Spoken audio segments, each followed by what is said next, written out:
Bueno, vamos a este asunto que ya quedó pendiente para la clase de hoy. Hoy el temita es sobre el sistema respiratorio. Bueno, ciertamente hasta este punto del curso yo creo que nosotros hemos discutido una cantidad considerable de temas. Tenemos bastantes temas ya. Tenemos el sistema digestivo, el hígado, tenemos el corazón, los vasos sanguíneos. Tenemos el tema de la sangre, que es bastante largo, y lo otro es lo de la mama y la próstata. Y ahorita vamos a ver otro tema que es el sistema respiratorio. En realidad falta menos, nos faltaría que el tema de el sistema nervioso central, falta la diabetes, que pues eso debería ser parte endocrino, pero es un tema demasiado extenso. Falta el tema de endocrino como tal, que ese no estoy seguro y se pueda ver.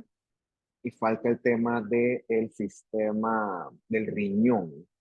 Sí, yo creo que pues vamos a buen paso con respecto al curso, ¿no? Lo que pasa es que ciertamente yo hice una modificación porque pues, eh, imagínate, dejaban la mama para el final y la mama es la neoplasia maligna más común que hay, o sea, eso hay que darle prioridad. Eso es lo que se ve en el mundo real, no unos temas ahí que ni son, pero bueno, eso lo podemos discutir después en presencial. Bueno, entonces vamos a ver hoy el temita este de sistema respiratorio, los pulmones. Yo creo que tú sabes tus cursos anteriores que los pulmones al final del día lo que hacen es intercambiar gases, proveen oxígeno y remueven el CO2. Desde el punto de vista anatómico, sabes que pues, la vía respiratoria, la tráquea, eso pues tiene cartílago de tipo hialino. Y sabes que el pulmón derecho tiene tres lóbulos acompañados respectivamente de tres bronquios principales, superior, medio e inferior. Y el izquierdo tiene son dos, con dos bronquios principales, dos lóbulos, uno superior y uno inferior. Y los bronquios, que son grandes, se van ramificando hasta que llegan a una división microscópica, que son los bronquiolos. Es importante que pues un bronquiolo nada más se ve en un microscopio, un bronquiolo no lo puedes ver con el ojo así. Eso es para que tienes una idea de lo chiquitito que son estas vías respiratorias. Obviamente el bronquiolo es un sistema mucho menos complejo que el bronquio. Ya no hay cartílago, no hay glándulas, su mucosas como tal. Y eventualmente los bronquiolos respiratorios son los que se abren hacia los alvéolos, que los alvéolos es donde efectivamente ocurre el intercambio gaseoso como tal. Bien, por un tema de complejidad, es fácil saber que esto que nosotros estamos viendo aquí es un bronquio. Primero que todo, tiene cartílago, que es incompleto, eso no pasa nada. Tiene bastante músculo liso, que ese músculo liso es el que se contrae, por ejemplo, en los pacientes asmáticos, y en el fondo hay mucha célula inflamatoria. Recuerda que eso es propio de esa área porque correspondería con el mal de esa región. Y por acá las glandulitas, estas son mucosas que producen principalmente muco. Y el epitelio del bronquio, pues, tiene bastante complejidad. Un clásico epitelio cilíndrico pseudoestratificado con cilios. Mientras que cuando vamos al bronquiolo, que es mucho más chiquitito, el epitelio es mucho menos complejo o mucho más simple, como lo quieras ver. Esto es un simple epitelio con esas células CLOP, antes llamadas células, no quiere el nombre, de Clara, ya no se llaman así. Ves que no hay glándulas, no hay cartílago, no hay tanta complejidad y ya él está cerquita esto de el temita este de los alveolitos, ¿ok? Esto, eh, una vía mucho menos compleja. Bien, el alveolo efectivamente es donde ocurre como tal el intercambio gaseoso. Entonces el alveolo va a tener varios componentes. Va a tener la parte donde está el endotelio, los capilares. Va a haber un intersticio, que es tejido conectivo infinito. Y va a haber el epitelio del alveolo principalmente. Aquí tú ves que la célula que reviste a ese alveolo es principalmente el neumocito tipo 1, que es bien aplanadito, mientras que los tipo 2 son más poligonales y son los encargados de producir el surfactante, que es el que se encarga de lubricar esos alvéolos para que se puedan estirar y retraer adecuadamente. Y ya conocemos los macrófagos alveolares que pues suelen estar allí siempre acompañando a estos alveolitos. Este por acá, este es un bronquiolo, pero este bronquiolo que es incompleto es el bronquiolo respiratorio. Esa es la última división de los bronquiolos como tal, porque es que él se habla directamente ya a el ducto alveolar. Y lo otro que ves que en este sistema de alveolitos hay mucho vaso sanguíneo, ¿okay? Porque obviamente aquí es que ocurre el intercambio gaseoso que ya tú te puedes estar imaginando. Bueno, gran parte de estas enfermedades no requieren un patólogo para ser diagnosticadas. Gran parte son enfermedades que se averiguan o se detectan a nivel clínico, pero bueno, lo importante de esto hasta este punto es que tú pues amplíes tu vocabulario, tu, esto, tu base de datos de términos y algo que tú verás mucho en un hospital son las atelectasias, que es que el pulmón literalmente se flatea, que llaman colapso pulmonar. El pulmón debe llenarse de aire y eliminar ese aire. Y cuando hay atelectasia, el pulmón, todo se flatea, ¿no? Hay pérdida del volumen pulmonar porque los alveolos no se expanden y como no se expanden, no hay oxigenación, se llena eso de CO2 y al final del día el paciente lo que va a quedar es hipóxico. Por lo tanto, eso no está bien. Las atelectasias más comunes se relacionan con algún tipo de obstrucción de la vía aérea. Eso ocurre más que todos los pacientes que están recién operados, para cuando están operados y te ponen anestesia completa, total, tú estás dormido, estás tan dormido que tú ni siquiera puedes respirar por ti mismo. Por eso que tienen que conectarte a un ventilador, acoplarte, mejor dicho. Entonces, esto, cuando te levantas, o cuando te despiertas, mejor dicho, tienes un mal manejo de las secreciones, porque pues todo eso está ahí estancado a nivel torácico. Entonces el paciente posoperado suele hacer muchos tapones de moco que bloquean la vía aérea y entonces el paciente se obstruye y dependiendo de dónde sea la obstrucción, el resultado puede ser una atelectasia. Entonces, ¿cómo se resuelve eso? Bueno, que el paciente haga ejercicios respiratorios para movilizar esas secreciones adecuadamente. En niños, lo otro que puede pasar es que el niño se traga una monedita y como la vía respiratoria es más chiquitita, esa monedita, boom, y se aloja entonces en la vía respiratoria y también bloquea. Se llama una aspiración de un cuerpo extraño y hasta que no retiren eso, el asunto no va a mejorar. Hay otras secundarias a un tipo de compresión mecánica, ya sea compresión por un derrame pleural, ya sea por una falla cardíaca, ya sea compresión porque hay un neumotórax o porque hay sangre, pues obviamente eso no va a mejorar porque pues tienes el espacio pleural ocupado por algo, por agua, por sangre o por aire. Hasta que no corrijas la causa inicial, el pulmón no va a poder expandirse adecuadamente. Entonces, como te digo, ¿no? El problema es que ese pulmón no va a oxigenar nada adecuadamente, el paciente va a estar hipóxico y también, pues, si no haces nada, el pulmón eventualmente se puede sobreinfectar.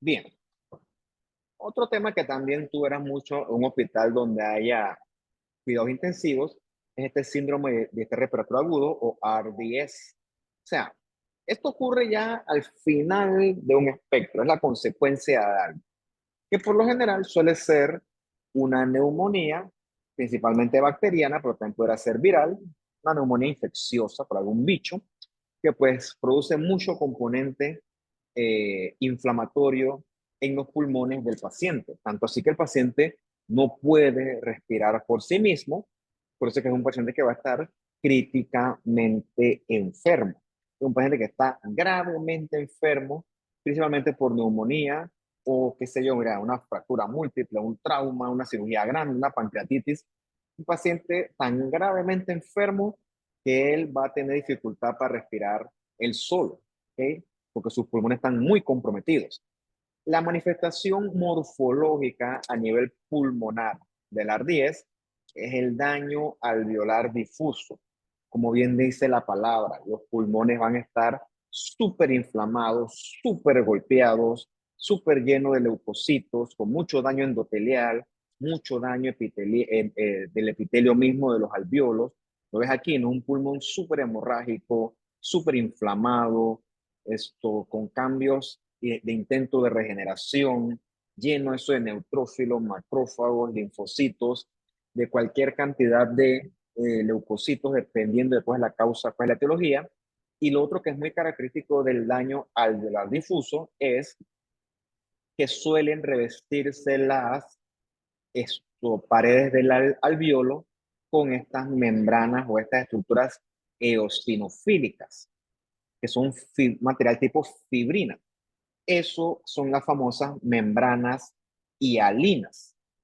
Y eso se ven en esos pulmones que están afectados por este tipo de enfermedad.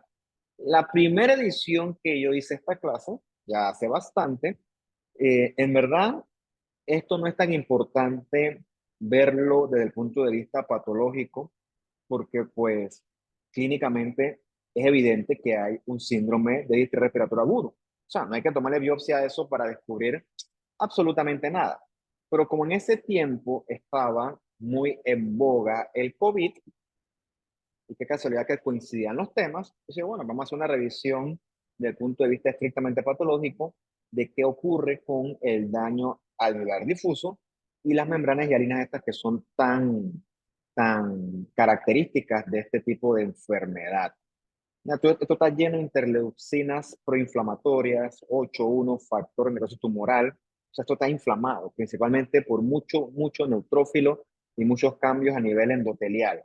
Mira, por ejemplo, acá, de abajo hacia arriba, ves cómo tienes los endotelios de los vasos sanguíneos, los endotelios activados, endotelios proinflamatorios, endotelios que permiten fuga de neutrófilos a los alvéolos, ve los alvéolos cómo están llenos de neutrófilos, de citoquinas proinflamatorias. Esto, ves cómo está todo eso permeable, cómo eso permite que se acumule el líquido, se acumulen leucocitos, liberen estos sus materiales o mediadores proinflamatorios. Eso está inflamado, ¿no? Y no se ve aquí la membrana hialina, que es un material así muy parecido a la fibrina, que te habla a ti de un alvéolo que está siendo atacado activamente y que él está tratando como puede de repararse. Entonces, lo más que tú ves con esto es que el asunto está enfocado a algo infeccioso. En ese sentido, si no se corrige la causa de base, esto no va a parar. Esto es un buen ejemplo de una reacción inflamatoria desbalanceada, desproporcionada por parte del cuerpo del mismo paciente. ¿Okay? La comunicación entre las células aquí está tan anormal que aquí se está generando una respuesta inflamatoria destructiva, una respuesta inflamatoria nociva. Entonces, pues aquí, pues el paciente, por eso es que él está gravemente enfermo, porque tú no regulas lo que está pasando ahí, la inflamación va a acabar con él. Mira, todo este pulmón está, por eso se llama esto anatomía patológica, porque realmente el pulmón no se parece en nada a lo que tú esperarías ver en una histología conservada, ¿no? Esto aquí está totalmente patológico y yo lo que más reconozco aquí es el bordecito ese rosadito, bastante atractivo, de las membranas hialinas, que aquí hay bastante bien resaltadas. Y el fondo hay cualquier cantidad y variedad de leucocitos, pues eso está bien inflamado, hay mucha hemorragia, hay mucha fibrosis. O sea, es evidente porque imaginarte que este pulmón no sirve para nada. Este pulmón no puede intercambiar gases. Eso la verdad es que pues no es difícil de comprender. Bien, hablando de temas que tú sí verás en tu práctica, ya sea hospitalaria, o sea, práctica de atención primaria, a donde sea que tú vayas, tú vas a ver la enfermedad pulmonar obstructiva crónica. ¿Ok? Principalmente vas a ver estas tres primeras que son las presentaciones más estadísticamente comunes, que son el enfisema pulmonar y la bronquitis crónica. Sabes bien que estas dos se agrupan como ellas, el gran espectro que forman es de la enfermedad pulmonar obstructiva crónica, el famoso EPOC. No estamos a hablar de eso. El asma está en su propia categoría porque el asma en este caso es irreversible y el mecanismo fisiopatológico es totalmente distinto. Ciertamente el asma es obstructiva, pero cómo se da y por qué se da es totalmente distinto al EPOC. Y también las bronquiectasias, que son dilataciones anormales de la vía respiratoria, también son consideradas en el terreno de la enfermedad pulmonar obstructiva. Como te dije, el enfisema, voy a llamar enfisema y ya, enfisema pulmonar, pero vamos a llamar enfisema y ya. El enfisema y la bronquitis crónica son las que constituyen a la enfermedad pulmonar obstructiva crónica, donde aquí sin ningún lugar de duda, de discusión, sin ningún espacio para el cuestionamiento, el tabaquismo, o sea, fumar, es el principal factor de riesgo para este tipo de enfermedades. Y lo bueno es que aquí en Panamá, pues, las medidas antitabaquismo son muy buenas, son de las mejores en todo el mundo, y por eso es que estadísticamente, pues, el EPOC no tiene la proporción que otros países más fríos, por ejemplo. Pero ciertamente no quiere decir que no exista. Claro que existe, ¿no? Y porque pues ahí te das cuenta que el cigarrillo sí tiene consecuencias a la larga. Y otra cosa importante es que el EPOC es irreversible, como dice acá, ¿ok? Mientras que el asma sí es reversible. Es importante tener ese concepto bien claro. Bien, vamos a hablar primero del enfisema. En el enfisema, la vía aérea, boom, se dilata, ¿ok? Hay un agrandamiento de la vía aérea debido a que los espacios alveolares, los que lo tapizan ellos, su recubrimiento se va a destruir. Y eso ocurre porque el humo del cigarrillo es irritante a esa vía respiratoria y esa irritación provoca inflamación con neutrófilos, con producción de radicales libres, con mediadores inflamatorios potentes que destruyen entonces ese recubrimiento alveolar. Y lo que genera eso es que se destruye entonces la paredcita de esos pobres alveolos. Y bueno, queda tu vía respiratoria así, toda dilatada, toda agrandada, y parte de la destrucción corresponde también con que habrá una pérdida del componente elástico de esas paredes. Yo me imagino esto como diciendo, por lo general, una media, lo que te pones en el pie adentro del, bueno, adentro del zapato, pero por fuera del pie. Bueno, una media debe tener un buen elástico, porque tú de la subes, te sube la media y la media debe quedarse arriba. ¿Por qué? Pues cuando la media está nueva, los componentes elásticos están bien conservados. Pero ponte que la media tú tienes ya mucho tiempo existiendo con esa media, o esa media existiendo, y la media eventualmente va a perder el elástico, como dicen coloquialmente, se va a estar toda desbendiada la media. Y tú la subes y se baja, la subes y se baja, porque los componentes elásticos están comprometidos. Entonces, tú necesitas que tu alveolo se retraiga para que saque el aire, para hacer ese acto requiere que tu alveolo bote el aire. Para eso, el alveolo tiene que apretarse. Pero como la media es enviada, el alveolo no se puede apretar. Por lo tanto, el paciente no puede expirar.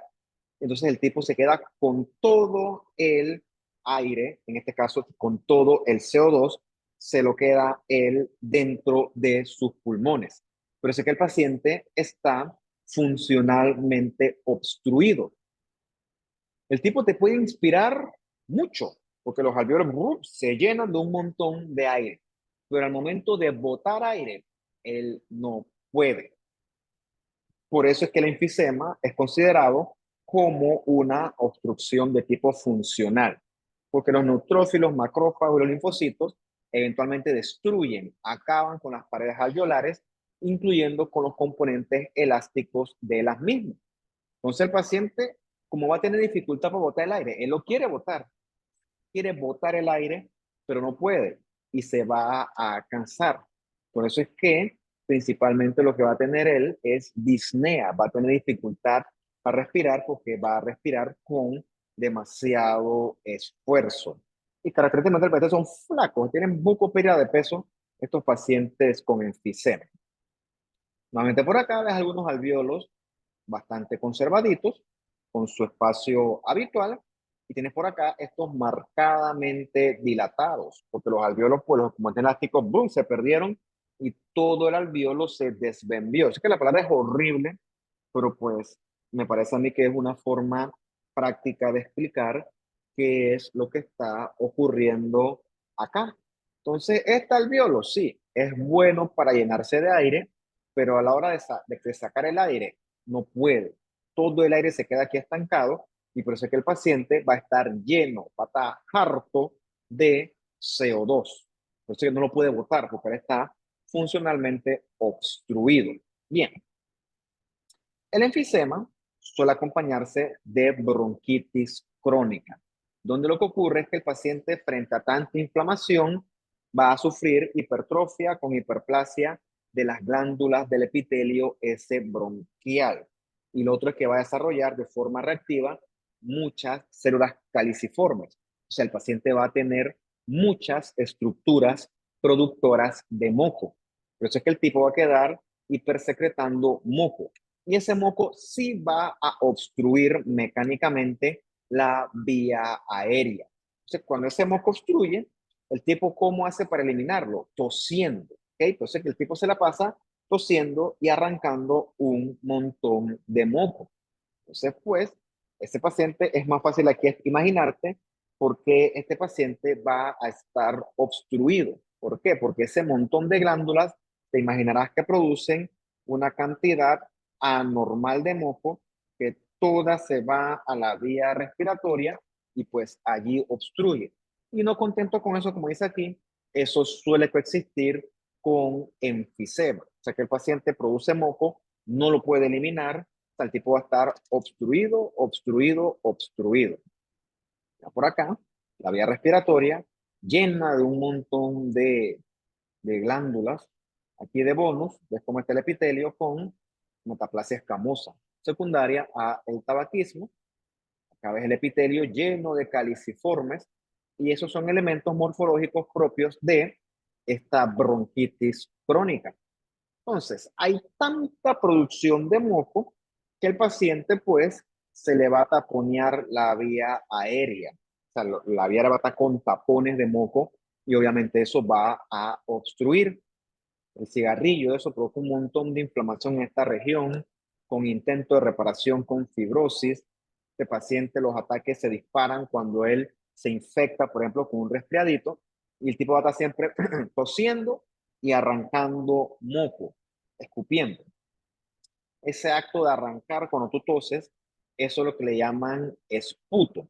Eso lo vas a escuchar mucho tú en un hospital. Eso es lo que, pues, en palabras de nosotros, de la calle, le llaman un gargajo. Una palabra espantosa, por cierto, pero bueno, el término médico adecuado para eso es esputo. Bueno, imagínate que el paciente está obstruido. O sea, el tipo no puede eliminar CO2, que no puede expirar porque está obstruido. ¿Okay? Entonces, ese paciente lo que va a estar es hipercápnico. ¿Okay? ¿Por qué? Hipercapnia quiere decir que el tipo está acumulando exceso de CO2 y tampoco está intercambiando bien oxígeno, por eso va a estar hipoxémico y eventualmente va a estar con cianosis. Importante aquí, llega un punto donde el tipo acumula tanto CO2 que ese CO2 por reacción de Henderson-Hasselbalch, que eso asumo que tú lo viste en tu curso de fisiología, eso favorece la producción de mucho ion hidrogenión, o sea, de mucho ácido.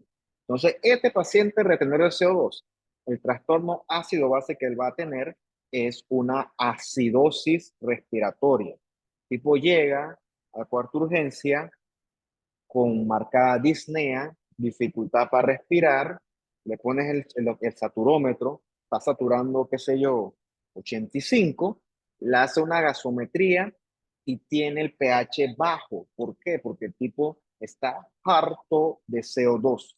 O sea que esos pacientes se benefician de oxígeno y de medicamentos que favorezcan esa dilatación de la vía aérea para que el CO2 pueda salir. Entonces, crónico, te dije, esto se maneja, se controla, pero el paciente nunca va a quedar curado porque es irreversible. Y reitero, el principal factor de riesgo para desarrollar este tipo de enfermedades es el tabaquismo. Otra enfermedad muy importante que yo sé que aquí todos han escuchado es el asma. ¿Ok? Del asma hay mucho que hablar porque pues, en tiempos recientes se ha descrito cualquier cantidad de cosas referentes al asma.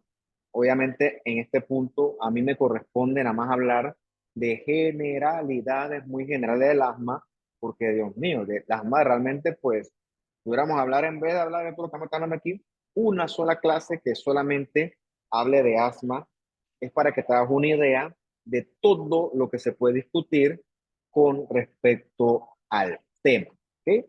No creas que el asma es fácil, no, el asma es, entre más se averiguan cosas, más complicado se pone el asunto. Entonces, en el asma es una enfermedad reversible donde el paciente va a tener mucha disnea, porque el tipo, la vía respiratoria se le aprieta y cuando se aprieta la vía respiratoria, eso es lo que da esa sensación de que el tipo está apretado, ¿ok? El pecho está apretado. Y cuando la vía se cierra, se producen las clásicas sibilancias. Es como, por ejemplo, esta es la vía respiratoria abierta. Aquí. El aire entra y sale. Pero si se cierra el músculo lisobronquial, la vía queda entonces con una apertura bien limitada. Y literalmente la vía silba, ¿no? Eh, eh, Hay veces que está tan apretado el paciente que tú ni siquiera tienes que ponerte tetoscopio. Tú nada más acercas la oreja y tú escuchas que el paciente está apretado. O sea, eso no está bien. El paciente, si no lo dilatas, o lo que toque, el paciente se va a poner mal. O sea, ¿por qué? Porque, repito, la vía aérea tiene que estar abierta y en el asma, cuando está apretado el paciente, la vía está cerradita y el paciente silba. Repito, se llama sibilancia. Y la sibilancia es un signo que te habla a ti de obstrucción bronquial. Hallmark son como los estándares de oro, o sea, cosas que siempre debemos encontrar en el asma. Recuerda, es una obstrucción, pero es reversible. Aquí va a haber un componente inflamatorio variable, a veces con neutrófilo, a veces con linfocitos, y si esta asma es relacionada con tema de hipersensibilidad, sobre todo tipo 1, va a haber eosinófilos. O sea, esto es variable porque, repito, hay muchos tipos de asma con distintos componentes inflamatorios.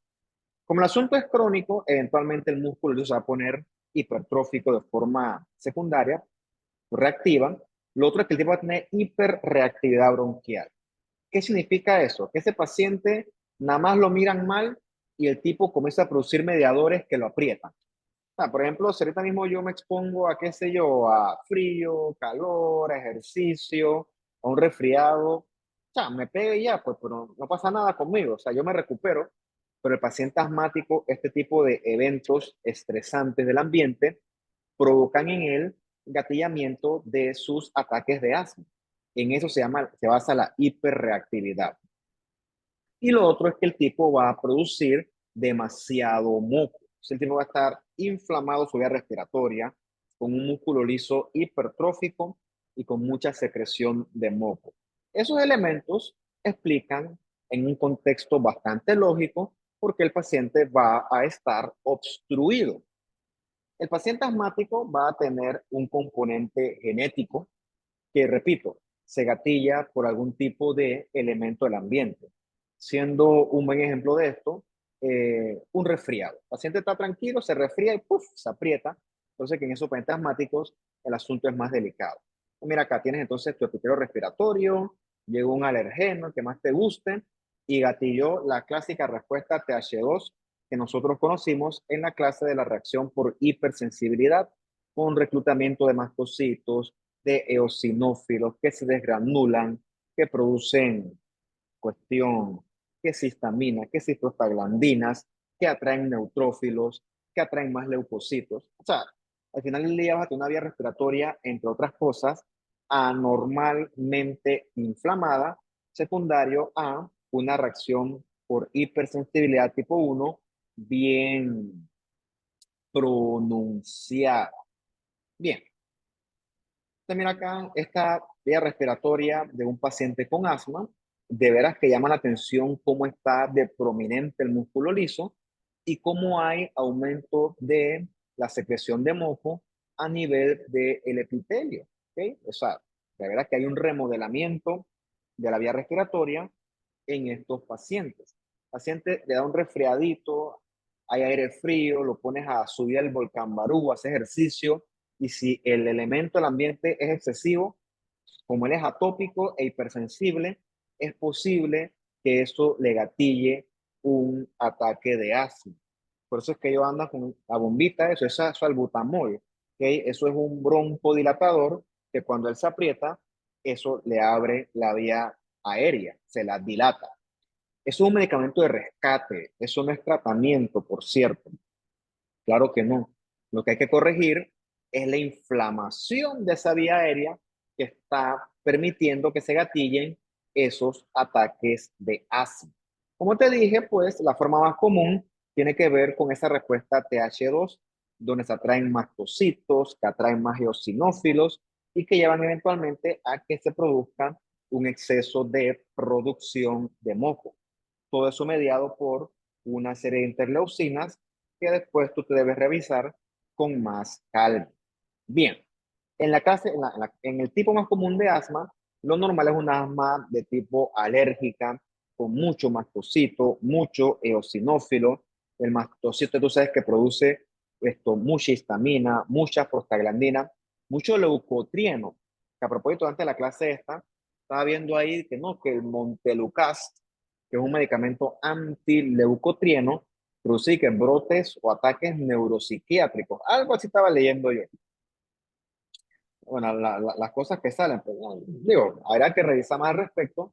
Definitivamente yo no voy a revisar eso, pues, porque, pues, no es mi área. Pero bueno, al final del día todo eso gira en torno al contexto de la medicina.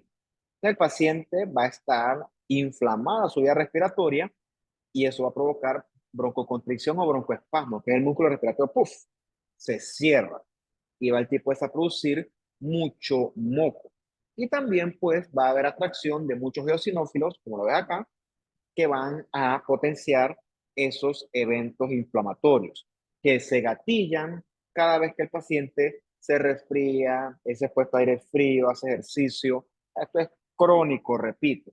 ¿Okay? Entonces, esos ataques crónicos repetitivos llevan a que el músculo liso se hipertrofie, igual que las glándulas mucosas aumenten en cantidad, haya mucha fibrosis con mucho tejido conectivo y eventualmente el paciente no va a poder eliminar el aire porque él está todo inflamado, todo lleno de moco, cuando se aprieta. Entonces, el tipo va a estar con pulmones hiperinsuflados, llenos de CO2, con tapones de moco y mucho eosinófilo. O sea, aquí es importante tener en cuenta que un componente del asma es inflamatorio. Hay que tratar esa inflamación porque si no, la vía aérea va a tener dificultad para superar esa obstrucción. Entonces el paciente cuando tiene asma está apretado la vía aérea, no entra aire, todo el aire perdón, no sale aire, todo el aire se queda atrapado dentro del paciente, el tipo va a estar con mucha disnea y va a tener las sibilancias que te describí anteriormente. O sea, el paciente pues estuvo en urgencia, el tipo va a estar reteniendo un montón de CO2, va a estar con hipercapnia y te va a desarrollar eventualmente una acidosis respiratoria. O sea, a que tienes que dilatarlo porque si no, te va a hacer demasiada hipoxia. O sea, de veras que pues, y reverte rápido, ¿no? Realmente. Bien, como te dije, el manejo del asma se basa en dilatar la vía aérea con broncodilatadores. Eso lo obtienes gracias a los clásicos beta-adrenérgicos como el salbutamol. Tienes que regular la inflamación, principalmente con corticoides, y también ayudan a veces los inhibidores de leucotrienos, que son pues el montelukast principalmente. Y en tiempos modernos hay la terapia esta biológica que sirven para inhibir todos esos vías inflamatorias, interleucinas y compañías que están provocando que los eventos inflamatorios se den de forma repetitiva. Bien, y la otra enfermedad pulmonar de esta sección es la bronquiectasia. ¿Ves cómo están dilatados los bronquios, los bronquiolos? Está destruido su músculo liso, su tejido elástico.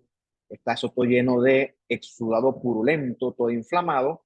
Por lo general, la bronquiectasia se relaciona con una inflamación potente de el pulmón, o sea, una neumonía potente, una neumonía por un agente que sea bien virulento.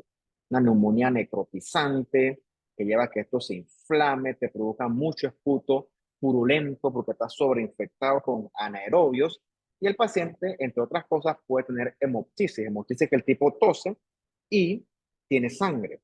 Da risa porque en las películas estas occidentales, o sea, los gringos, cuando tú tienes hemoptisis, tú toses y tienes sangre, prácticamente eso es como estás muerto. Estás muerto o te vas a morir. Una de las dos.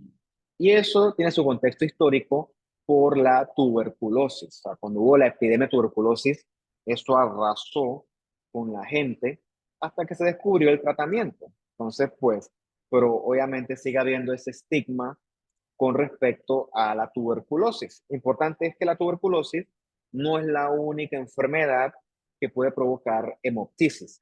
Históricamente se relaciona la hemoptisis con tuberculosis, pero viste que pues en otras enfermedades pues también ocurren este tipo de estos fenómenos.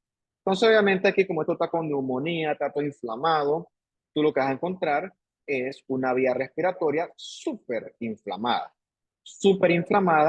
principalmente con predominio de neutrófilos. Bien, otra enfermedad que ya hemos discutido anteriormente es el tromboembolismo pulmonar. Recuerda que pues para entender esto o para manejarlo en el contexto práctico, debes irte y retomar cuáles eran los elementos de la triada de Virchow, que eran la lesión endotelial, en este caso persistente. El otro es el flujo sanguíneo anormal, en este caso para el tromboembolismo de la éstasis venosa. Y el último son los estados de hipercoagulabilidad. Entonces, en el tromboembolismo se forma un trombo en una vena profunda de la pierna, que eventualmente libera un émbolo que viaja y entonces pues llega por la vena cava a la aurícula derecha, de allí al ventrículo derecho y de ahí entonces pasa ese émbolo a la arteria pulmonar. Y dependiendo del tamaño de ese émbolo, las consecuencias van desde asintomático hasta la muerte súbita e instantánea. ¿Okay? Cuando obstruye ese émbolo la totalidad de la arteria pulmonar.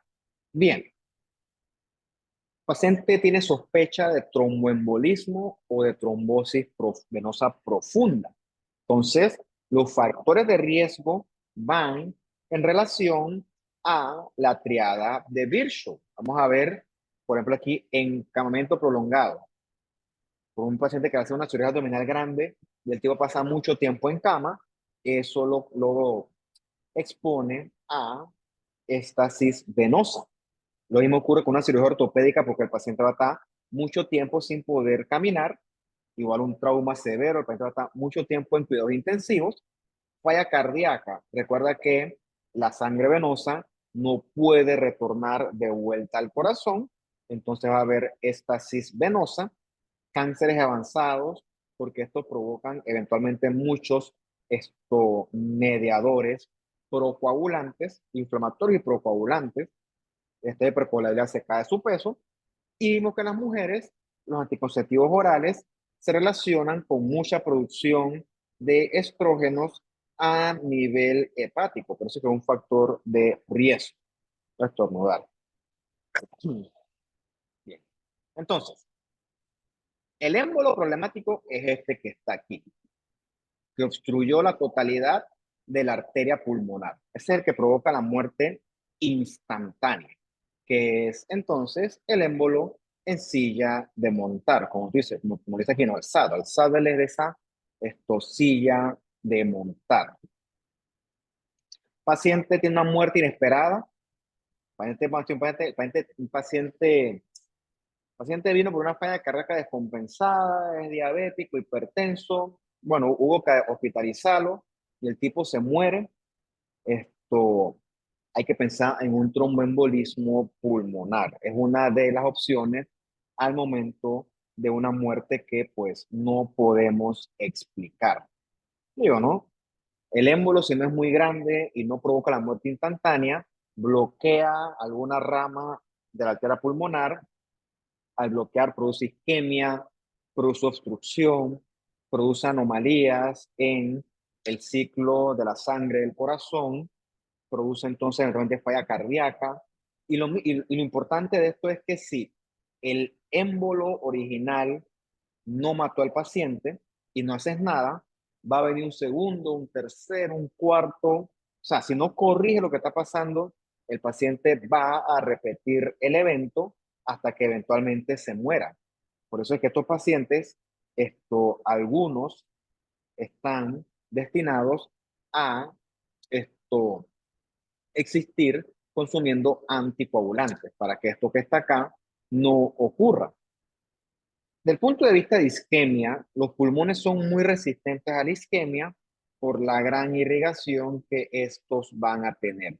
Por eso es que pues tú vas a ver que un pulmón es resistente a este tipo de lesión cerebral por isquemia. Así que sí que una isquemia pulmonar, pues el pulmón es resistente porque tienes muchas colaterales que pues van a poder entonces compensar o contrarrestar este tipo de posibles isquemias. Pero puede pasar, por cierto.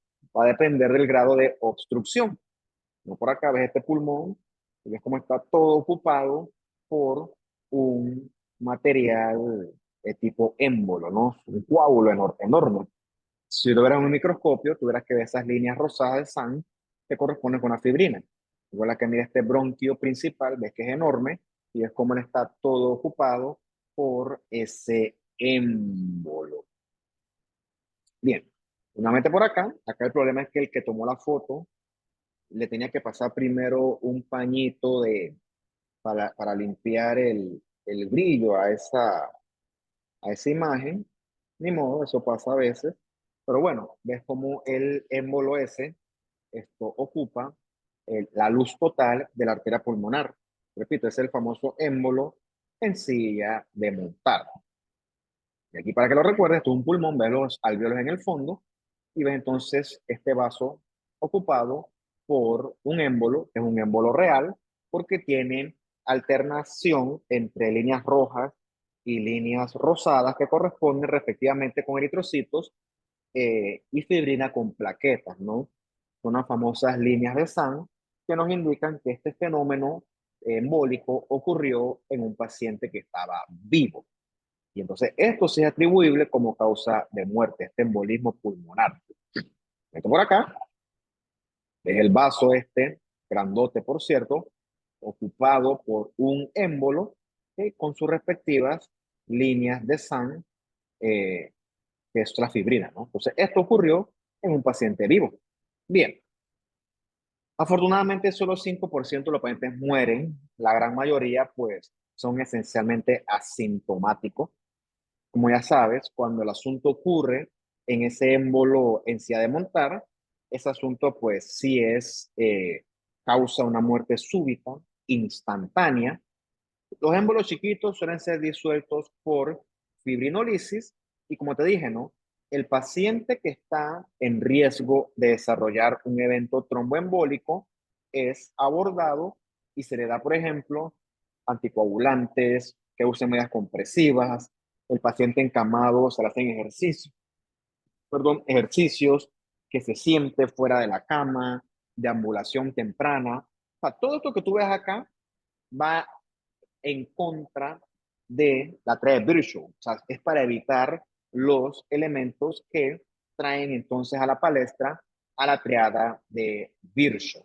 Bien, entonces vamos a pasar a otra sección que nos habla sobre algunas infecciones pulmonares.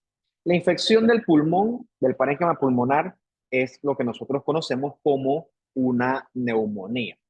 qué lástima que ustedes pues no están aquí presentes actualmente, porque yo les pregunté a ustedes alguna vez, oye, ¿a ti te da una neumonía? Porque a mí no, a mí nunca me ha dado una neumonía que yo recuerdo. ¿Por qué? Porque en condiciones normales nuestros pulmones no tienen bichos. Los pulmones están estériles por varias razones, por el sistema de Malt, por los leucocitos que están allí, por los macrófagos alveolares y por mi sistema de inmunidad tumoral y por mi aparato mucociliar. En un paciente sano, sin factores de riesgo, un paciente sano, un individuo sano, sin factores de riesgo, los contaminantes del ambiente son frenados y eliminados por todos estos mecanismos inmunes y por lo tanto la infección ocurre arriba, pero nunca se compromete entonces el mismo tejido pulmonar como tal, gracias a todos estos mecanismos inmunes que pues nos protegen. Entonces, al final del día, pues, sí es cierto, este aire que yo estoy inhalando aquí, que por suerte no están ustedes, porque ustedes son unos grandes ensuciadores de aire, pero pues se ve limpio, pero no está limpio. O sea, cuando yo respiro aquí, más que están ustedes, ese aire tiene cualquier cantidad de partículas contaminantes. Lo mismo yo, que soy el que me toca hablar y no uso mascarilla, cuando yo estoy hablando, le estoy a ustedes, sin querer queriendo, escupiendo cualquier cantidad de bichos propios de mi cavidad, nasofaringia, orofaringia. La cosa es que son gotitas tan chiquititas que eso es como si fuera un spray y no se ve. Y ya de ahora que estoy tosiendo, las disparo con más fuerza, pues te van a llegar. Pero bueno, si tú eres una persona inmunocompetente, no debe pasar mayor cosa. En la nasofaringe hay cualquier cantidad de bichos que pues si yo tengo algún tipo de compromiso de mi manejo de secreciones, se pueden entonces traspasar hacia los pulmones. Si yo tengo algún tipo de compromiso, algún tipo de depresión, de sistema nervioso, yo tomo algún tipo de medicamento, o sea, en esos pacientes que ocurre. O el otro paciente que hace reflujo, que se regrese el contenido, ese paciente puede hacer una neumonía, una neumonitis química sobre todo. Y sobre todo, pues, si hay algún debilitamiento del sistema inmunológico. Para variar, el paciente fumador, como ya conocimos nosotros en clases anteriores, eso debilita al aparato mucociliar, debilita a los cilios. Con el tiempo hay metaplasia escamosa y los cilios se pierden y por lo tanto esa capacidad de captar estos contaminantes del ambiente se compromete y entonces pues ese paciente sí te hace infección de la vía respiratoria con bastante frecuencia. Paciente alcohólico, tipo vomita durmiendo, el vómito se le regresa de vuelta a la vía respiratoria y el tipo broncoaspira. ¿Sí? Entonces, ese es el problema con él, entre otras cosas, obviamente. Bien, hoy me vacuné con la influenza, también estaban poniendo la vacuna del neumococo, pero por suerte esa ya la tengo. Porque el neumococo, que es una bacteria, es el principal agente etiológico de estas neumonías. ¿Por qué el neumococo no te hace mucho a ti? Repito, porque tú eres inmunocompetente y tienes tu mecanismo de defensa bien competente. Pero en el paciente POC, diabético, con falla cardíaca, debilitado, con cáncer, sus mecanismos inmunológicos están deteriorados. Por eso es que ese paciente sí te puede hacer este tipo de neumonía por neumococo, que suelen ser adquiridas en la comunidad, o sea, fuera de un hospital. Porque una cosa importante es que las cosas que tú adquieres en un hospital son por bichos que están blindados. O sea, los agentes infecciosos del hospital son agentes infecciosos potentes, mucho más potentes de los que tú encuentras en comparación con una en la comunidad. Paciente, cuando está con una neumonía, tiene fiebre, disnea, y lo otro es que arranca esputo. Ese esputo está lleno de cocos gram positivos propio de el agente infeccioso ese que está pues lleno ese pulmón en ese momento. Pero un pulmón con neumonía, tú ves esto, espacios alveolares llenos de neutrófilos, llenos de exudado, eventualmente llenos de fibrosis porque está tratando eso de repararse. Lo repito, definitivamente no hace falta una biopsia de pulmón para diagnosticar una neumonía. Perdón. Tuve un pulmón con neumonía, tuve los espacios alveolares harto de neutrófilos, ¿ok? Lleno de neutrófilos, en este caso con neumococos, con debris celular, con formación de microabscesos, con material purulento. O sea, cuando nosotros hablamos de inflamación en su momento, tú dirías la inflamación, los neutrófilos agarran y eliminan esa bacteria, la controlan, pero no la eliminan. ¿Por qué? Porque las bacterias también se van adaptando con el tiempo y aprenden a resistir a el ataque de los neutrófilos y compañía. Entonces lo que tú haces es reclutar más neutrófilos que lo que van a causar es más inflamación y más compromiso a ese nivel. Por eso es que en este momento es necesario los antibióticos. Eso la verdad es que pues no está en ningún tipo de discusión. Bien, aparte del neumococo, también podemos encontrar neumonías por hemófilus, por Staphylococcus aureus. El estafilococo parece una bacteria tonta porque vive en tu piel, no hace nada, pero cuando el estafilococo ese aureus, aureus que es dorado, entra al cuerpo, el tipo provoca infecciones anormalmente potentes, ¿ok? Tanto así que se relaciona con formación de abscesos pulmonares. O sea, cuando el tipo llega allá, el tipo sí provoca cualquier cantidad de estragos. Y también vas a ver neumonías por Klebsiella, ¿no? Sobre todo en pacientes que están muy debilitados y pacientes alcohólicos de esos que broncoaspiran. Como el paciente está infectado, está inflamado, va a tener fiebre, escalofríos y sobre todo va a arrancar, va a toser y va a arrancar esputos. En este caso, el manejo debe ser al final del día, entre otras cosas, con antibióticos, hidratación, reposo. Y si es un paciente que está muy comprometido, él sí requiere medidas de soporte, que si oxígeno, dependiendo de. Aquí el espacio alveolar lleno de neutrófilos en el lumen.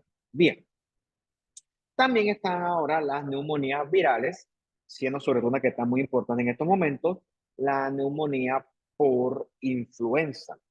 La influenza es un virus potente, ¿ok? La influenza, por eso es que pues aquí lamentablemente sí se aboga por la vacunación, porque es un virus que provoca un cuadro clínico que frente a un paciente que está en riesgo, el asunto se puede y se va a complicar. Mira que yo dejo esto aquí porque aparentemente en los gringos yo no sé por qué, pero allá hay rubiola, hay sarampión, infecciones que aquí han sido controladas y que no existen gracias a la vacunación. El libro lo menciona y pues yo simplemente transcribo lo que dice el libro. Entonces, ciertamente todos estos son virus, menos estos dos. Estos de acá arriba, los tres primeros, son virus que provocan un simple resfriadito común. Pero en un paciente debilitado, un paciente diabético descompensado, un falla cardíaca, un paciente con cáncer avanzado, un paciente con una enfermedad autoinmune, bueno, esas resfriaditos se complican y sí pueden provocar entonces definitivamente una neumonía como tal. La apariencia histológica de la neumonía viral es similar a la anterior, solamente que aquí no van a predominar los neutrófilos, lo que predomina son los linfocitos, macrófagos y las plasmáticas. ¿Ves que pues la neumonía, donde no hay tanto neutrófilo, hace predominio de macrófagos, de linfocitos, pero no encontramos los neutrófilos con microabscesos, no, porque esto recuerda que es algo de tipo viral. ¿Ok? Entonces, estos virus que nos encontramos en la comunidad, literalmente, ahorita que está ahí influenza para votar, esto eventualmente pues suelen sobreinfectarse, sobre todo en pacientes abuelitos, desnutridos, inmunosuprimidos. Entonces ahí sí va a ser un cuadro más complicado. Probablemente este sí amerite manejo a nivel hospitalario porque requerirá de repente antibióticos de más amplio espectro y pues medida de soporte, ¿no? Es importante que, pues sí, la influenza sí, esto es muy potente en países desarrollados y sí provoca un cuadro respiratorio que se puede y se va a complicar con neumonías potentes. Yo tuve un vecino, eso fue cuando yo comencé la residencia en el 2016. O sea, cuando eso ocurrió, eso fue pronto, van a ser casi 10 años, el tipo tenía mi edad, 34 años, y para ese tiempo estaba el H1N1, que es una hemaglutinina neuroamilinasa, estaba el H1N1 a toda mecha. O sea, el tipo vivía al frente de mi casa, un pelo joven. O sea, el tipo se murió. El tipo se murió de neumonía. Por eso es que yo me quedo como que no es exageración. O sea, de veras parece mentira, pero esto sí mata a la gente. Bien, y otra neumonía, bueno, otras infecciones que tú vas a encontrar, incluyendo las neumonías, son las nosocomiales, ¿no? O sea, las que son adquiridas en el hospital. El problema aquí, entre otras cosas, es que el paciente vino porque él tenía una diabetes descompensada, vino por una cetoacidosis, vino por una falla cardíaca descompensada, vino a que le operaran una hernia, todo bien, y el tipo a los días se complica con una neumonía, ¿ok? Y eso alarga el tiempo de hospitalización, alarga el uso de recursos, lo que también se refleja en el aumento de costos, ¿ok? Del punto de vista económico, esto es bien caro, ¿no? Entonces, pues, paciente por general, siempre que está en ventilación mecánica muchos días, el tubo ese es un cuerpo extraño que acumula secreciones, acumula bichos, se sobreinfecta y el paciente te hace una neumonía relacionada a el ventilador. Paciente que requiere entonces ahora antibióticos, requiere más medidas de soporte. O sea, es un problema la neumonía nosocomial porque, repito, es causada por bichos blindados, tipo pseudomonas y enterobacterias. Lo que tienes aquí, ¿no? Una neumonía clásica, como cualquier otra, con mucha necrosis, mucho exudado, mucho neutrófilo. Repito, esto diagnóstico de neumonía no es histopatológico, este diagnóstico es clínico y de imágenes también. Pero bueno, es para que veas cómo qué cambios tisulares ocurren en los pulmones de estos pacientes. Y también como hoy en día, pues la inmunosupresión es una realidad, también encontramos la neumonía del paciente con algún tipo de inmunosupresión, casi con paciente HIV-Sida, o por qué no en estos tiempos, pacientes que están en tratamiento con quimioterapia, que son víctimas de estos bichos oportunistas, los neumocistis, los histoplasmas, y desde el punto de vista viral, virus como este que está acá, que es el citomegalovirus, ¿no? Es que provoca esa tipia viral con esas células enormes, con un núcleo enorme y un núcleolo anormalmente prominente. El paciente, pues, al no tener defensas, cualquier bicho oportunista le cae y le provoca cualquier cantidad de problemas. Estos pacientes, pues, suelen hacer inflamaciones crónicas granulomatosas con células multinucleadas, con granulomas, y nosotros, desde el punto de vista de patología, aportamos con la demostración de microorganismos tipo hongos en tinciones, por ejemplo, de Gomori, y la otra parte sería en tinciones de Sil-Nielsen para tuberculosis. De tuberculosis vamos a hablar más adelante en una sola sección. Estos redonditos, una sección de Gomori, son microorganismos compatibles con neumocistis, que son efectivamente hongos. Bien, y la otra neumonía es la que ocurre por aspiración. Es la que ocurre en un paciente que se le retorna el ácido del estómago cuando él está durmiendo. Eso ocurre, por ejemplo, en un paciente que está encamado por un SB, un paciente con reflujo gastroesofágico crónico, un paciente que vomita porque es alcohólico, un paciente que hace mucho retorno de reflujo, que pues ahora las complicaciones van a ser porque el ácido ese se le mete, se le cuela hacia la vía respiratoria. Y eso es lo que provoca ahí una neumonitis química bien potente por ese ácido. Si el asunto es prolongado, va a hacer mucha necrosis y es reservado el asunto, ¿no? Puede formar también accesos pulmonares. Bien, el acceso pulmonar, pues, es una zona donde encuentras una colección de pus, con neutrófilos, con bichos, con microorganismos, con bacterias y con debris celular. ¿Ok? ¿Qué cosas hacen con eso pulmonar? Bueno, esta aspiración del contenido gástrico, la broncoaspiración, esto, algún tipo de aspiración de algún material infectado de la cavidad oral o como complicación de una neumonía bien potente serán los escenarios más comunes. Entonces, esto es lo que es un cáncer pulmonar, ¿no? Un montón de necrosis con microorganismos, con neutrófilos, con exudado de fondo y pues a veces, depende del tamaño de la lesión, toca drenarlo, que eso va a depender si es muy grande o qué tan grande será, es drenarlo y que siga el paciente con su curso de antibióticos. El arranca esputo que huele anormalmente mal, o sea, que es fétido. ¿Por qué? Porque es muy rico en anaerobios. Los anaerobios se caracterizan porque provocan mucho olor fétido. Ese es característico de los microorganismos de tipo anaerobio. Bien, déme ir a buscar agua y vamos a seguir entonces hablando de la tuberculosis para variar de nuevo por decimoctava mil vez, no sé cuál vendrá. Bueno, voy y vengo.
Ok, sigamos entonces para hablar un poquito de la tuberculosis, ¿no? Ya tú conoces bien la tuberculosis, sabes bien que esto que está acá es la tinción de Sil-Nielsen y que con esta tinción, que es una tinción ácido-alcohol resistente, esas bacterias curiosas se ven de este color moradito fuchsia, que pues a veces es un lío verlas, hay que bucearlas, hay que buscarlas, pero bueno, en la mayoría de los casos pues esto es costoso, ¿no? Por eso es que el diagnóstico no puede ser de que, por una biopsia y ya, ¿no? El diagnóstico tiene que ser clínico, imagenológico, microbiológico y se puede entonces complementar con el estudio histopatológico.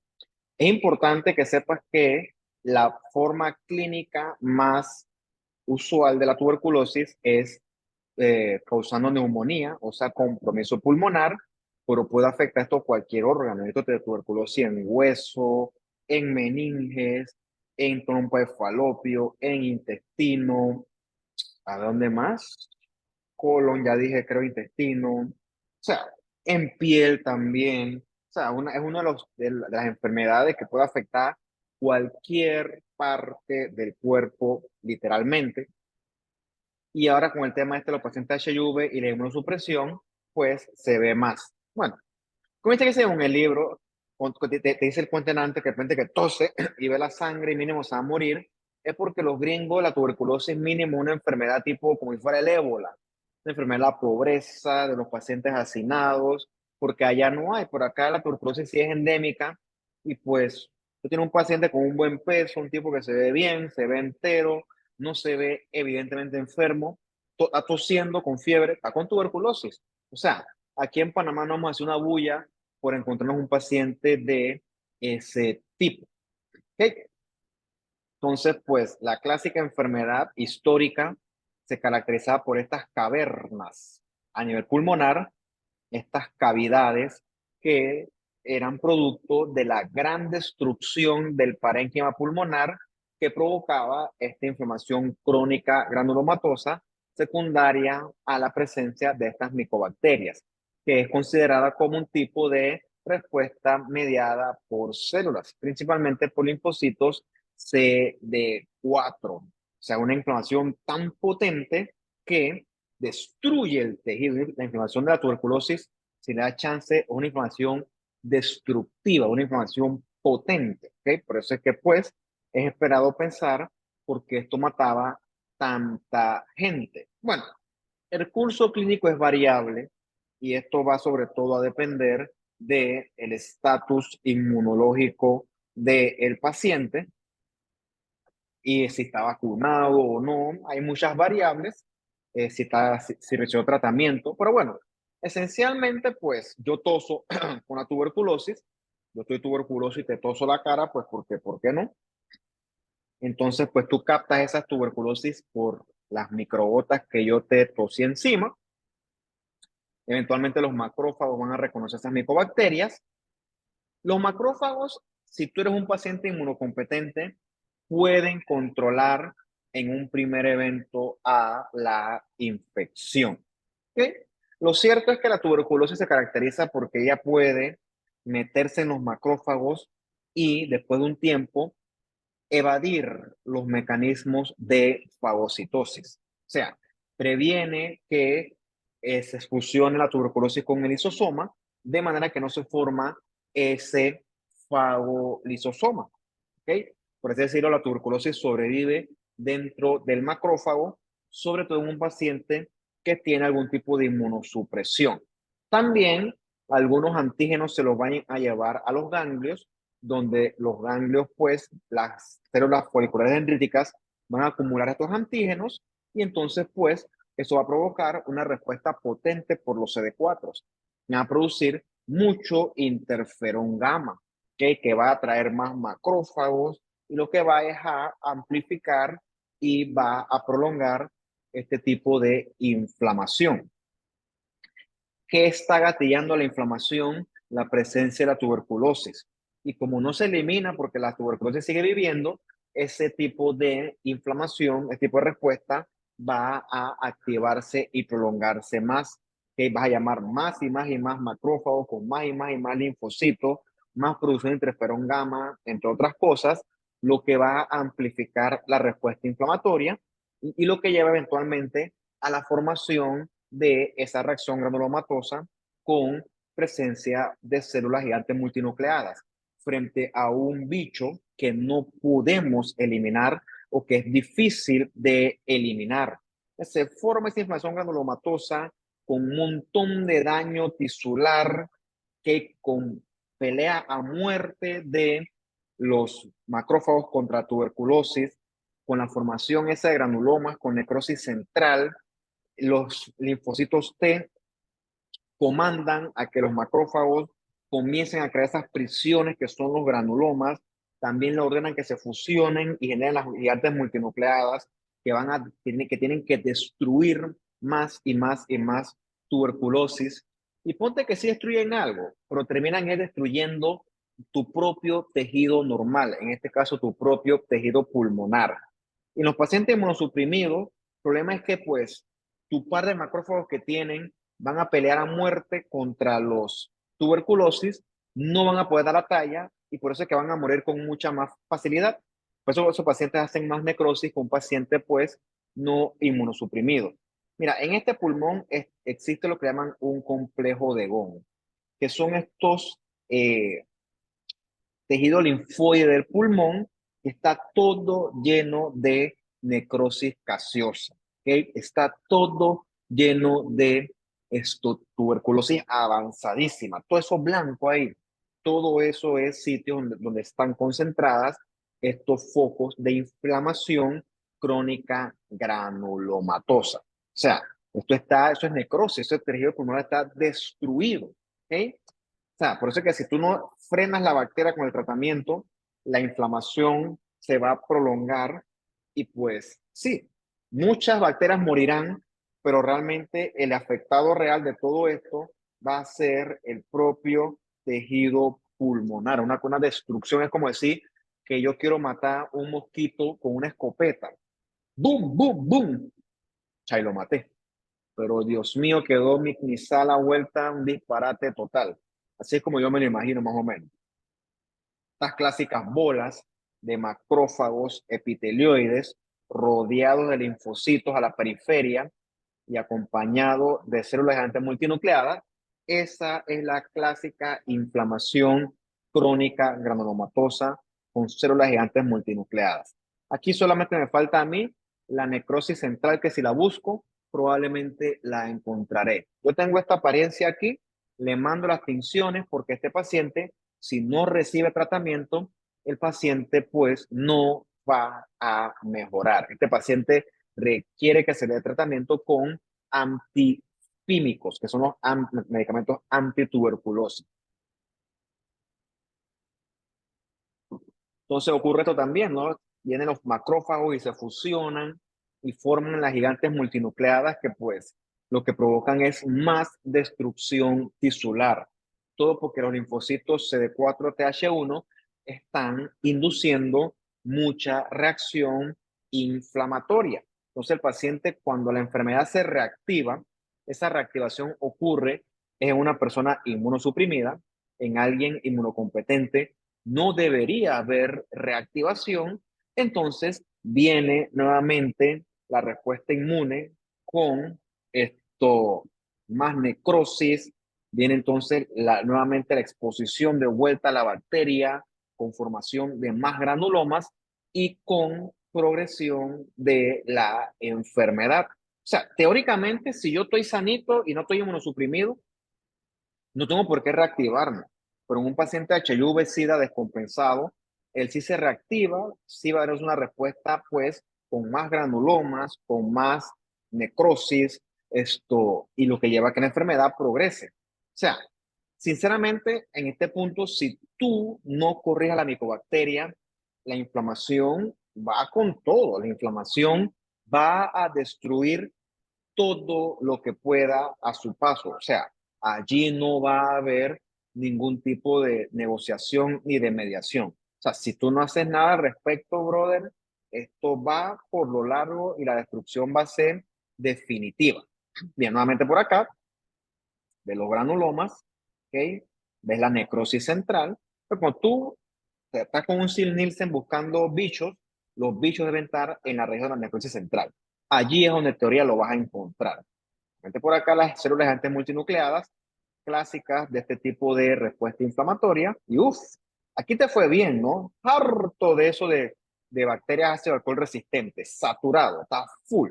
Ojalá siempre fuera así, pero pues la verdad no, esa hay que buscarla, buscarla, buscarla, buscarla. Y uff, o se le van 5, 10, 20, 15, 30 minutos ahí, una hora, quemándose uno las retinas tratando de buscar uno de esos bichitos. O sea, era que es tedioso buscar microorganismos en este sentido. Entonces, pues de forma resumida, esto, el primer evento suele ser una neumonía, ¿ok? El paciente, pues, si es inmunocompetente, puede resistir hasta cierto punto a la infección, recibe tratamiento, pues, y entonces le va bien, se cura. El problema es una de dos o de dos, o que no reciba tratamiento o que pues tenga algún tipo de inmunosupresión, porque entonces la inflamación va a prolongarse con formación de necrosis, con compromiso pulmonar, con cavitación y eventualmente la inflamación, perdón, la infección se va a extender a otros órganos. Mira tu tuberculosis familiar, que pues se va a otros sitios, al hígado, meninge, vaso, médula ósea, gastrointestinal, o sea, y en todos esos sitios se provoca una inflamación potente y destructiva que pues no es sorpresa que eso es lo que termine exterminando a el paciente. O sea, sin tratamiento pues no hay mucho que hacer. Como tú ves este montón de multinucleadas con macrófagos, eso es hasta en este medio, hasta que tú demuestres lo contrario, eso es tuberculosis, una inflamación crónica, potente, destructiva, debilitante para el paciente, va a tener fiebre, malestar general y pérdida de peso, y va a tener ganglios también, ¿por qué no? Eso es otro tipo, o como también ganglios, ¿ok? El tipo puede tener adenopatías cervicales. Eso lo que le va a provocar es una clínica igualita a la clínica que tú encuentras, por ejemplo, cuando tú estudias un linfoma tipo linfoma de Hodgkin. Es igualita. Por ejemplo, a nosotros nos mandan una biopsia de ganglio de un paciente con fiebre, malestar, pérdida de peso y anopatías cervicales. Tú no piensas en un linfoma buena a primera. Dices, ah, mira, ve, puede ser linfoma, puede ser tuberculosis, puede ser algo reactivo. O sea, el montón de diferenciales tienen que aparecer en nuestro cerebro para que nosotros comencemos a pensar. Lo que sí es clásico de la tuberculosis es la hemoptisis. El paciente arranca sangre en la mayoría de los casos y bueno, eso te habla a ti de que el compromiso a nivel respiratorio está bien marcado, ¿no? Repito, hay otras enfermedades respiratorias como la bronquiectasia que puede ir con hemoptisis. Y como te dije, ¿no? La tuberculosis no es exclusiva del pulmón. Puede haber salpingitis, que es compromiso de las trompas, puede haber tuberculosis meningia, yo he visto, y la otra es este mal de Pot, que es tuberculosis que afecta a los huesos, sobre todo los huesos de la vértebra. De por acá, un granuloma con células gigantes multinucleadas, y todo esto que está aquí rosado amorfo es necrosis central de, obviamente, tipo gaseosa. Estadísticamente, pues hay una mayor cantidad de tuberculosis relacionada con los pacientes inmunosuprimidos, sobre todo HIV-Sida, o sea que tiene que compensar ambas cosas, si no, lamentablemente el paciente no va a mejorar. Hay muchos elementos diagnósticos para tuberculosis, repito, de buenas a primeras no es la biopsia, no, la biopsia ayuda, pero realmente el más útil para esto es el PCR, que es súper rápido, súper sensible, súper específico, pero el problema es que tú no encuentras PCR para tuberculosis en todos lados, sino que lo encuentras es en los medios, perdón, en los centros hospitalarios más grandes del país. Entonces el problema es la limitación de insumos y la limitación económica. Mira tú, si tú quieres un cultivo para micobacteria, esto te demora buco de tiempo, 10 semanas es mucho tiempo, entonces pues sí toca complementar con otro tipo de herramientas diagnósticas aparte de la Sil-Nielsen, también podemos usar esta inmunofluorescencia con rodamina, que pues permite mejor contraste y entonces los bichitos estos son más fáciles de ver. Bien, y ya para terminar entonces esta sección de la enfermedad del sistema respiratorio, como siempre, hablamos de las cuestiones inflamatorias reactivas y de último hablamos de la neoplasia. Y pues la neoplasia del pulmón son extremadamente importantes.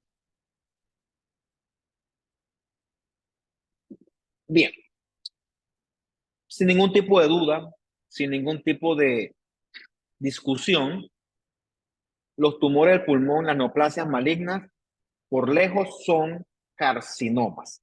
De ahí para allá, lo que puedes encontrar, por ejemplo, son tumores neuroendocrinos y los otros son muy misceláneos. Y bueno, sobra decir que el principal factor de riesgo prevenible para este tipo de neoplasias, en la gran mayoría de los casos, es el tabaquismo, ¿no? Del punto de vista morfológico, nosotros clasificamos estos carcinomas de pulmón como carcinomas de células no pequeñas. Hoy vi uno, por cierto, un adenocarcinoma de un paciente que ya se murió. Eso no es mi culpa, ¿okay? Pero bueno, estas cosas pasan. Adenocarcinoma, vamos a hablar de él ahorita, o el carcinoma escamoso, que es el que sí se relaciona con el tabaquismo. Y el otro que existe es el carcinoma de células pequeñas, que ese es un carcinoma anormalmente potente, anormalmente agresivo, que es el carcinoma de tipo neuroendocrino.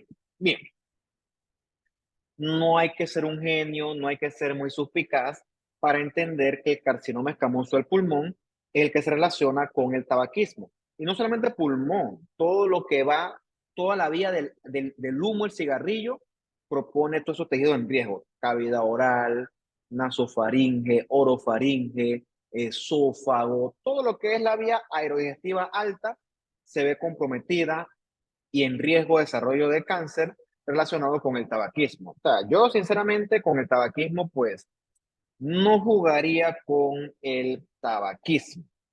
También tenemos que hay ese tipo de papilomatosas en laringe que pues se relacionan con papilomavirus, pero pues es raro que haya carcinoma secundario o transformación a carcinoma secundario a eso. Yo he visto esas papilomatosis laringia que lo que hacen es que son tanto papiloma y a veces son tan grandes que lo que logran es que la vía aérea se obstruya, ¿no? Entonces por eso toca la resección quirúrgica. Bien, mientras que los adenocarcinomas es importante este es de pacientes asiáticas, asiáticos, sobre todo en mujeres. Y eso es importante aquí, ¿ven? Una paciente que no fuma, ¿ok? Entonces, fumar es del escamoso. El adenocarcinoma es una cuestión más que todo de mutación, una cuestión genética de una paciente asiática joven que no es fumadora. Definitivamente acá, el epitelio respiratorio con sus cilios, y aquí tienes una neoplasia epitelial invasora. ¿Ok? Yo solamente veo un carcinoma allí. Sinceramente, yo diría que es escamoso, ¿ok? Por el tema de la existencia de uniones intercelulares, pero yo creo que a esto le deberíamos mandar inmuno para ver si esto es escamoso o es definitivamente un adenocarcinoma, porque pues aquí en el pulmón es sumamente importante esa distinción por un tema de tratamiento dirigido a el paciente, sumamente importante. Esto que está acá es una laringe, está una vista posterior, está abierta la laringe. Esto que está aquí es el cartílago, este es el cartílago tiroides, esto quiere ser la epiglotis, y ves aquí esta lesión, ¿no? De hecho, se ve que el cigarrillo sí se relaciona con todos esos tumores escamosos, neoplasias, carcinomas escamosos de la vía aerodigestiva alta. Bien, el primero que veremos sí es el escamoso. Mira, este sí es definitivamente escamoso. Las células son cohesivas, abundante citoplasma y los rosaditos, los remonitos rosaditos. Eso es evidencia de diferenciación escamosa. Eso es queratinización, ¿ok? Con perlas de queratina. Este escamoso del pulmón sí se relaciona con fumar, ahí sí no hay mayor discusión, y este tumor suele ser positivo para marcadores escamosos. Nosotros en la institución utilizamos el CK5-6 y el P63. El que es mejor de todos es el P40, pero por un tema de registro sanitario, pues ese no lo tenemos disponible nosotros para trabajar y es negativo para marcadores de diferenciación glandular, o sea, este TF1 negativo. Oye, no me he dado cuenta, aquí hay un error, ¿ok? Esto aquí está mal. Así que ustedes lo apuntan, ¿no? No es así. Esto al ser napsina A negativo, ¿ok? O sea, que por favor esto, no, ni modo, pues eso lo hago yo, yo también tengo derecho a equivocarme, pero como parte de equivocarme, también tengo la obligación de identificar y corregir los errores. Eso también es cierto, ¿no? Bien, el problema del carcinoma escamoso, como dice acá, lo voy a leer. Las pruebas moleculares no tienen el mismo valor que vemos en el adenocarcinoma.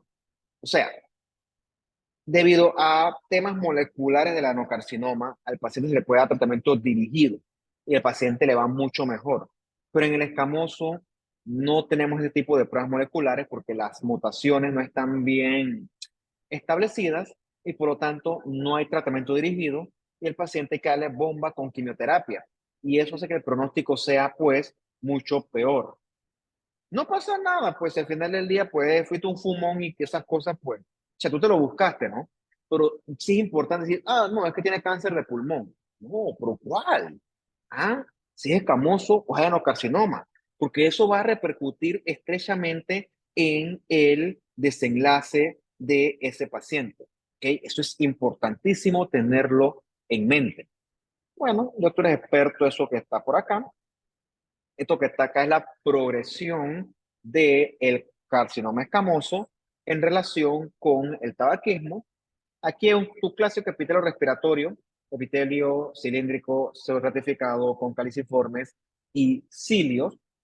Luego la B es la metaplasia escamosa, que es la adaptación que el epitelio surge en respuesta a ese humo irritativo. Luego viene la displasia de bajo grado, ¿ok? Aquí definitivamente hay displasia de alto grado, ya hay hipercromasia de los núcleos, pérdida de la polaridad, ya hay entonces pues mucha mitosis. Y aquí tenemos definitivamente en la E un carcinoma escamoso in situ con atipia de mucho más alto grado y definitivamente en la F ya tenemos un carcinoma escamoso invasor. Lamentablemente, pues ya hay, pues, eh, ya no hay prevención acá en la F. Ya la enfermedad está muy avanzada y el pronóstico de ese paciente será un pronóstico, pues, bastante reservado. Y todo eso, como dice aquí, ve, smoking, damage, respiratory epitelio, ¿ok? Cambios asociados a daño por tabaquismo. Entonces, que, brother, o sea, yo no soy el más sano ni el más correcto, porque pues, qué pereza, pero hey, fumar no. Fumar no es un hábito que pues te pueda decir que tiene algo positivo. Lamentablemente la evidencia es clara y es contundente. Bien, esto con una resección de pulmón, mira un tumor irregular, blanquecino, de bordes infiltrantes, evidentemente maligno. Ya con semejante tamaño, probablemente no está metastásico y el pronóstico pues lamentablemente no es favorable para el paciente. Mira todo esto acá, de la tráquea, de la bifurcación de la tráquea, la carina. Mira el tamaño de ese tumor, incluso. La verdad que aquí pues no hay mucho que hacer, una cosa anormalmente grande, enorme ese tumor. Y cuando lo vas a ver acá, es una neoplasia maligna constituida por nidos de células escamosas, nidos irregulares, que son las que son cohesivas y forman queratinización. Esos remolinitos rosados, eso es queratina. Eso es evidencia de diferenciación escamosa. Nuevamente por acá, un clásico carcinoma escamoso, está bastante bonito por cierto. ¿Ves los remolinos estos rosados? Remolino rosado, remolinito rosado, otro remolino rosado, más remolino rosado. Eso es queratinización. Esos son perlas de queratina. Queratina como la que tiene el epitelio escamoso. Por eso es que a veces, del epidermis, ¿no? Por eso es que ciertos autores, que a mí no me gusta ese término porque pues está gallo y no me gusta, le llaman a estos carcinoma epidermoide, porque asemeja a la epidermis de la piel. A mí no me gusta ese término, sinceramente, guacala, ¿ok? Carcinoma escamoso, ¿ok? Y evidentemente, pues, eso está invadiendo, eso está metiendo. De veras que en este momento el pronóstico no es bueno. Bien, el que sí nos interesa es el adenocarcinoma, ¿ok? Como dice la palabra, es una neoplasia glandular maligna. Aquí sí debemos encontrar glándulas, a veces cuando es bien diferenciado, cuando es claramente diferenciado, ambos son parecidos, por eso es que tienes que mandarle los marcadores de inmunohistoquímica. Estos son TTF1 positivos. Mira, esto que está aquí, esto es muy relativo, ¿ok?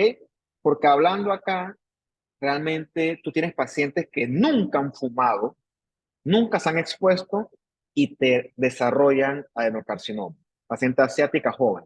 Entonces, realmente, pues, nexo como tal, del punto de vista de experiencia, entre fumar y adenocarcinoma, no hay conexión directa. ¿Okay? La conexión directa es con el carcinoma escamoso. En la sección del adenocarcinoma tenemos varios subtipos, ¿no? Está el tipo lepídico, creo que hay fotos de cada uno. El tipo lepídico es uno de buen pronóstico porque es un tumor que, por así decirlo, está limitado a el compartimiento epitelial. Es un tumor que no invade esto y por lo tanto no debe tener ni invasión vascular ni tampoco, pues, el riesgo de metástasis. La tipia, las células, está limitada a la superficie luminal del epitelio. O sea que es un tipo, pues, favorable del tipo de pronóstico para el paciente. ¿Ok? Aquí en el clásico tipo lepídico es como el tumor se limita, es la tipia, la célula es a la superficie de los tabiques alveolares. Está bien ese tipo, ¿no? Ese tipo, pues, al paciente le debe ir mejor. Bien, este que está aquí es el tipo acinar, es un clásico adenocarcinoma invasor.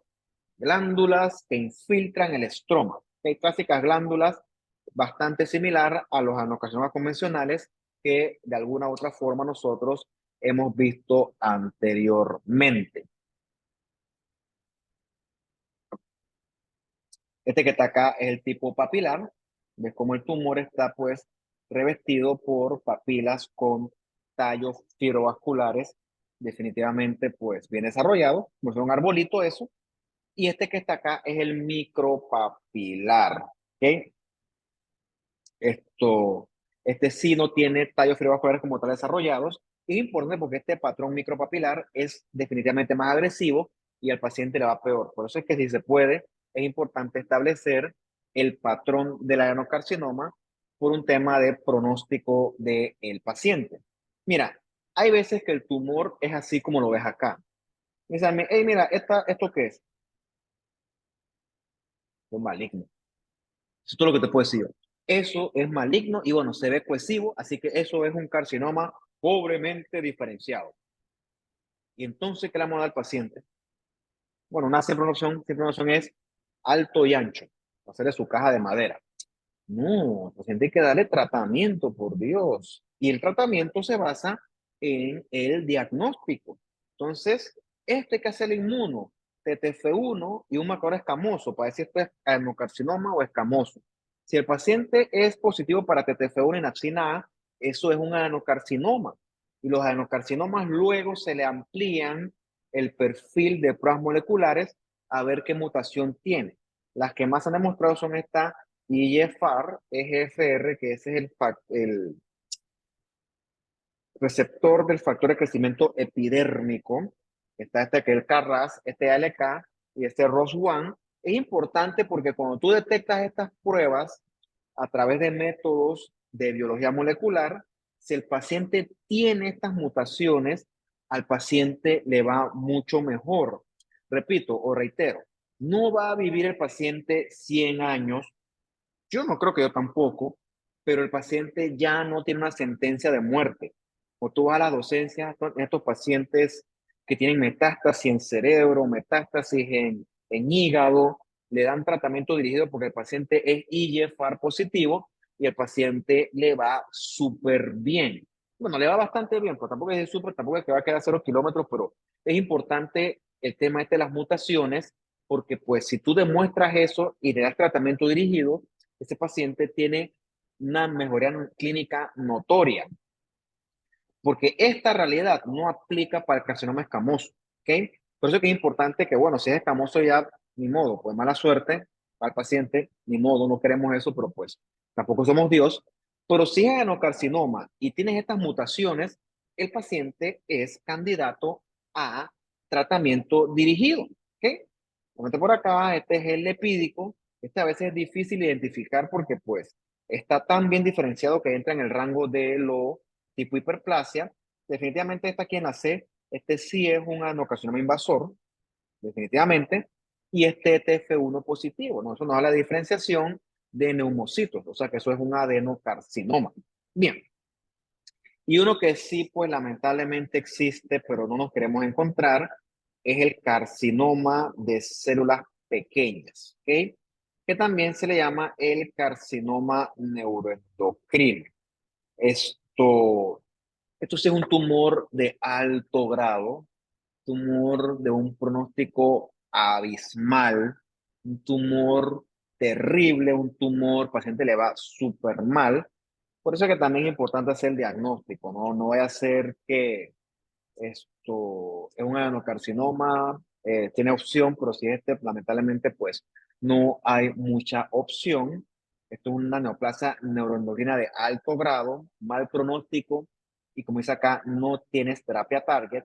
Lo clásico de este tumor es que las células, la membrana nuclear es tan frágil que se rompe y todo el material nuclear se libera y se ve así, como si se hubiera roto la célula. Esa liberación de material basofílico que son puros ácidos nucleicos.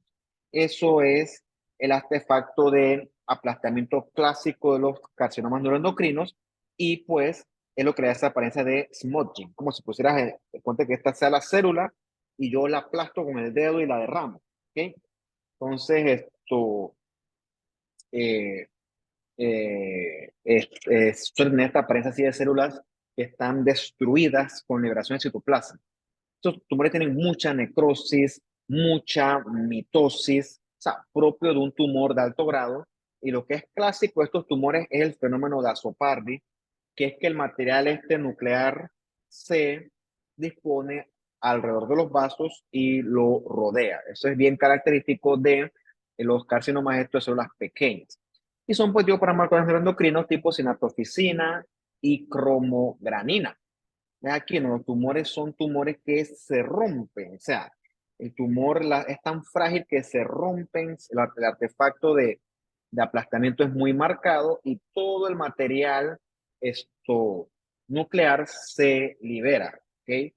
Esto pues se complementa con marcadores tipo neuroendocrino. Ah, mira qué bonito que está acá. Este que está acá es el fenómeno de Azopardi, ¿ok? La liberación del material nuclear se acumula en las paredes de los vasos sanguíneos y lo rodea así bastante, de forma bastante atractiva. Es característico de los carcinomas estos de células pequeñas. Independientemente de ser un carcinoma escamoso, un adeno o un small cell, pues el problema es que son tumores agresivos, crecen rápidamente y por lo general es tan grande que pues ya no se opera desde el punto de vista quirúrgico. Lo otro es que la clínica es inespecífica. Tos, fiebre, pérdida de peso, cuando me lo he escuchado, cuando no. Por lo tanto, sí se requieren estudios de imágenes para poder identificar si hay o no lesión. Entonces, ¿existe el estudio de imagen o no? Pues eso va a aplazar el diagnóstico y va a hacer que cuando se diagnostique, pues la enfermedad esté más avanzada, ¿no? Probablemente si eso se demora, eventualmente, pues aquí va a haber ya metástasis, eso es lo que no queremos. Y bueno, por eso es que estos pacientes hoy en día hay campañas de screening, de tamizaje, etcétera, y los tratamientos actualmente, pues, prometen bastante en el presente y en el futuro. Ah, qué bien. Listo, jóvenes. Pues entonces eso es lo que tienen para hoy. Bueno, lo revisan, etcétera, y me dicen si tienen algún tipo de pregunta, duda o comentario. Listo, pues chao, hasta luego, cuídense que tengan.